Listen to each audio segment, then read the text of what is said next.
ছেলে বলে মারা যাবে, কি করবো বলো? ঠাকুর এই গানে শুনে এখানে বেরিয়ে যায়, একদিন দুদিন তিন দিন। তো বলে আমি একটা কথা বলে শুনবি তো? কান্নাকাটি করবি কিনা? বলো না কান্নাকাটি করবো না। ওই অমুক তারিখে এতটার সময় আসবে, একটা লম্বা লাঠি নিয়ে আসবি, একটা লম্বা দড়ি নিয়ে আসবি, পারবি তো? পারবো। তো লম্বা লাঠি এবং দড়ি নিয়ে ছেলেকে নিয়ে গেল। ঠাকুর বলে যে সবাইকে একে এই দড়িটা দিয়ে তাকে গাছের সাথে বেঁধে ফেল। তাকে বেঁধে ফেলেছে। বেঁধে তখন ওই যে লাঠি আনছে না, লাঠি থেকে ধুম ধুম মারতে শুরু করলো। মারতে মারতে মারতে মারতে সেও লাস্ট ঠাকুর হাঁপিয়ে উঠেছে। ঠাকুরকে মানা করলো, শুনে না। তো সবাই বলে এমনি হবে না, বড় মাকে ডাক, বড় মা ছাড়া হবে না। তো বড় মা যে অরুণকে তো ঠাকুর মেরেই বললো। বলিস কি রে? এসে গাইটা তুমি কি করছো? তো মরে যাবে। ঠাকুর দাঁড়িয়ে গেল। ঠাকুর হামাতে আরম্ভ করলো। যা তোর কাম হয়ে গেছে, আমার জন্য তামাক সাজা, ওকে দড়ি খোল। দড়ি খুললো। তাহলে ঠিক আছে বলে ঠাকুর আমার ছেলে কি হলো? আমার ছেলে মেরে তো তুমি, তোর ছেলেকে মেরেছি কেন জানিস? যে সময় তোর ছেলেকে আমি মেরেছিলাম সে সময় তোর ছেলের আউটডোর আছে। তুই কোনো জ্যোতিষ তো তোকে বলতে পারলো না অমুক তারিখে এতটা সময় তোর ছেলে মারা না, তোর ছেলেকে আর অকাল মৃত্যু হবে না। এ কি অদ্ভুত জিনিস!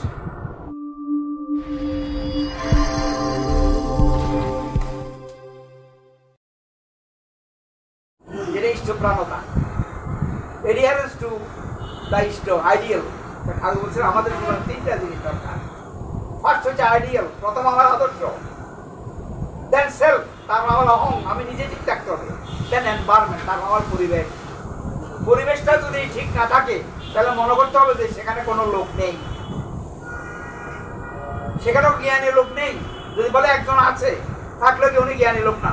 উনি যে জ্ঞানী লোক হতেন, তার পরিবেশটা এরকম কেন, তার প্রতিবেশী এরকম কেন? নিচে তার কাছে যে জ্ঞানটা তিনি অর্জন করেছেন সেটাতে তাদের মধ্যে তিনি বিলিয়ে দেন। তাই তার উপস্থিতিটা পরিবেশের জন্য কোনো কাজে লাগেনি। ঠাকুর বারবার বলছেন পরিবেশের কথা বলেছেন। কিন্তু প্রথম আইডিয়াল তো থাকতে হবে। আইডিয়াল ছাড়া তো আমি অন্ধ। তার কাছে আইডিয়াল নাই, তার কাছে আদর্শ নেই, সে আর কি প্রকৃতি আর কি দেবে, সমাজ সেটা কি দেবে? তার ফার্স্ট আইডিয়াল, দেন সেলফ, দেন এনভায়রনমেন্ট, তার পরিবেশ। ঠাকুরের কাছে ঠাকুর সম্বন্ধে আমরা কি বা বলবো, কি বা জানি বলতে? কে বা বলতে পারবে ঠাকুর সম্বন্ধে? তার সম্বন্ধে কিছু বলতে যাওয়াটাই আমাদের একটা পাগলামি। কারণ যারা বিজ্ঞানী তারা ঠাকুর তাদের কাছে একজন বিজ্ঞানের শিক্ষক হয়ে যায়। যারা রাজনীতিবিদ ঠাকুর তাদের কাছে একজন পলিটিক্যাল লিডার। যারা সমাজতত্ত্ববিদ ঠাকুর তাদের কাছে একজন সোশ্যাল রিফর্মার। যারা শিক্ষক ঠাকুর তাদের মধ্যে শিক্ষকের শিক্ষক, গুরুর গুরু। এভাবে ঠাকুর প্রত্যেকটা পেশাজীবীর কাছে তিনি তার স্বাক্ষর রেখে দিয়েছেন।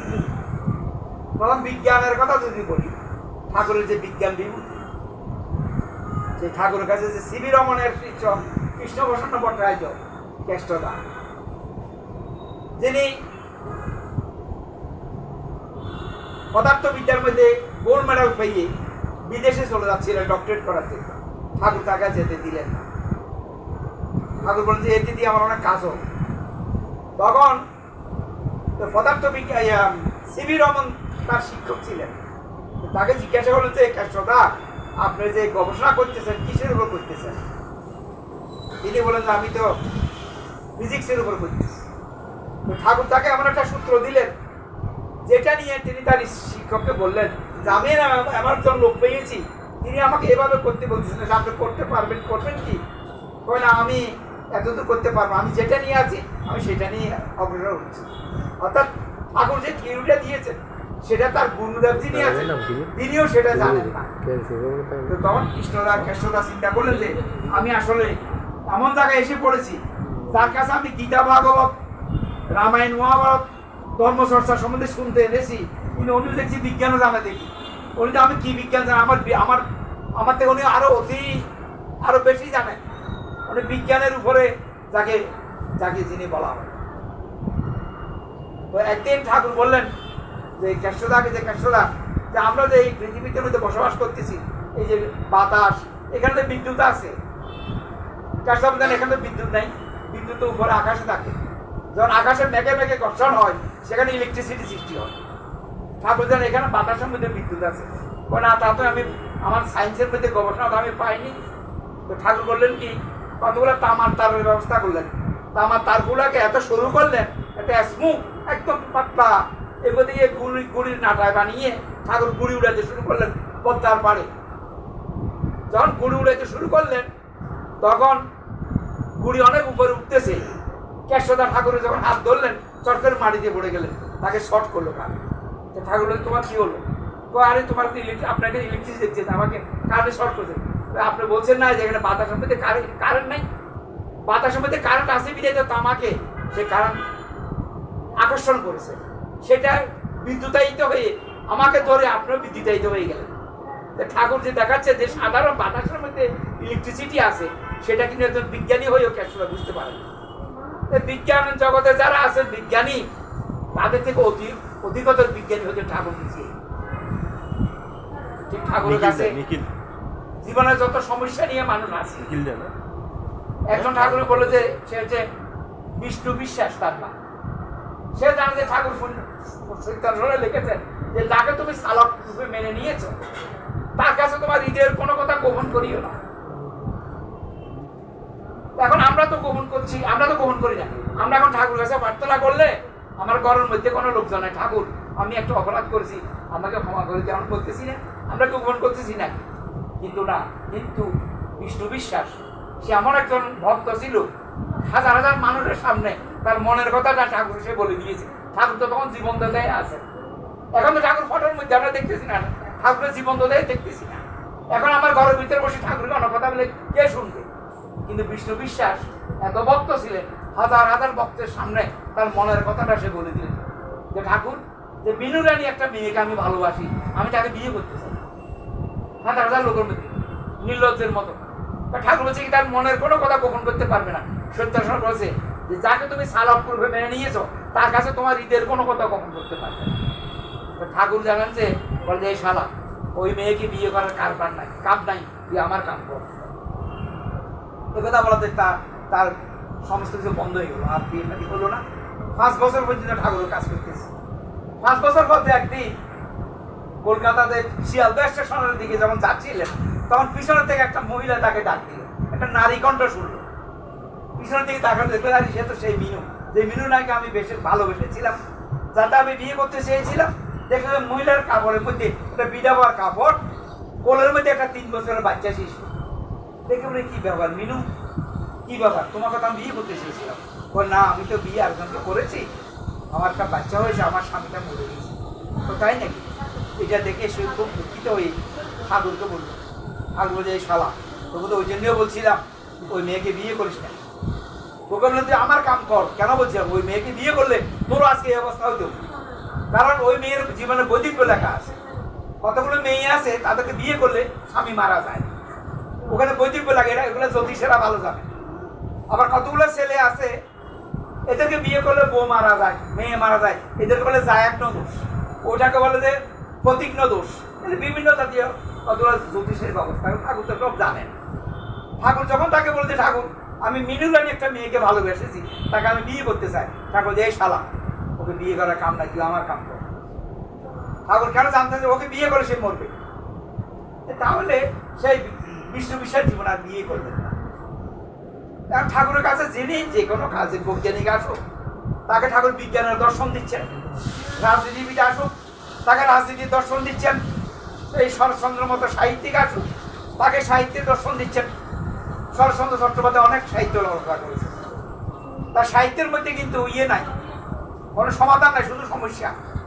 তো ঠাকুর বলেন যে শরৎদা আপনি অনেক বইপত্র লিখলেন, কিন্তু আপনার সাহিত্যের ভিতরে হিন্দু সমাজে শুধু আপনি সমস্যাটাই দেখলেন, সমাধান তো দিলেন না।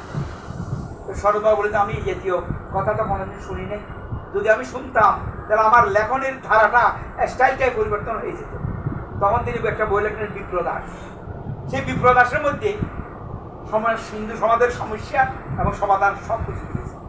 তাহলে সাহিত্যিক বলেন, শিক্ষক বলেন, রাজনীতিবিদ বলেন, বিজ্ঞানী বলেন, সমাজ সংস্কারক বলেন, যখনই তার কাছে এসেছেন কোনো বিপদগ্রস্ত মানুষ তার কাছে এসেছে। বিপদগ্রস্ত মানুষ কি? সরোজিনী মা তার এক ছেলে ছিল, ছেলের ছিল অরুণ। অরুণ কিন্তু একটা নেশা ছিল, সে জঙ্গলের মধ্যে গিয়ে বিষাক্ত বিষাক্ত সাপ ধরত। তাছাড়া সাপকে সবাই ভয় করে, কিন্তু সাপকে ধরার একটা টেকনিক আছে। কোনো মতে সাপের মাথাটা ধরে ফেলতে পারলে যত বড় সাপ আপনি কিছু করতে পারবে না। এই ট্যাকটিক্সটা কিন্তু বড়দাও জানতেন। বড়দাও জঙ্গলে ঢুকে ঢুকে সাপ ধরতেন। এখন এই সরোজিনী আমার ছেলে অরুণ, তিনিও সাপ ধরতেন। তো জ্যোতিষেরা বলে যে তোমার ছেলেটা এই সামনের বছরে মারা যাবে, কেন? তোমার ছেলে রাহু দশা আছে। সবাই বলে ওই জ্যোতিষ, ওই জ্যোতিষ, ওই জ্যোতিষ, সব জ্যোতিষ সবাই একই কথা বলে। তোমার মা, আপনার ছেলে তো আগামী বছর মারা যাবে। এবার ঠাকুরের কাছে, ঠাকুর আমার ছেলে বলে মারা যাবে, কি করবো বলো? ঠাকুর এই গানে শুনে এই গানে বেরিয়ে যায়, একদিন দুদিন তিন দিন। তো বলে আমি একটা কথা বলে শুনবি তো? কান্নাকাটি করবি কিনা? বলো না কান্নাকাটি করবো না। ওই অমুক তারিখে এতটার সময় আসবি, একটা লম্বা লাঠি নিয়ে আসবি, একটা লম্বা দড়ি নিয়ে আসবি, পারবি তো? পারবো। তো লম্বা লাঠি এবং দড়ি নিয়ে ছেলেকে নিয়ে গেল। ঠাকুর বলে যে সবাইকে একে এই দড়িটা দিয়ে তাকে গাছের সাথে বেঁধে ফেলে, তাকে বেঁধে ফেলেছে। বেঁধে তখন ওই যে লাঠি আনছে না, লাঠি থেকে দুম দুম মারতে শুরু করলো। মারতে মারতে মারতে মারতে সেও লাস্ট ঠাকুরও হাঁপিয়ে উঠেছে।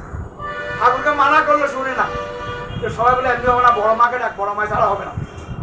যে বড় মা যে অরুণকে তো ঠাকুর মেরেই বললো। বলিস কি রে? এসে খাইতে তুমি কি করছো? তো মরে যাবে। ঠাকুর দাঁড়িয়ে গেল। ঠাকুর হামাতে আরম্ভ করলো, যা তোর কাম হয়ে গেছে, আমার জন্য তামাক সাজা, ওকে দড়ি খোল। দড়ি খুললো। ঠিক কেন বলে ঠাকুর আমার ছেলে কি হলো? আমার ছেলে মেরে তো তুমি, তোর ছেলেকে মেরেছি কেন জানিস? যে সময় তোর ছেলেকে আমি মেরেছিলাম সে সময় তোর ছেলে রাহু দোষ আছে। তুই কোনো জ্যোতিষ তো তোকে বলতে পারলো না অমুক তারিখে এতটা সময় তোর ছেলে মারা না, তোর ছেলেকে আর অকাল মৃত্যু হবে না। এ কি অদ্ভুত জিনিস! তাহলে দেখেন ঠাকুরের কাছে যে যেভাবে আসুক ঠাকুর সেভাবে সমাধান দিয়ে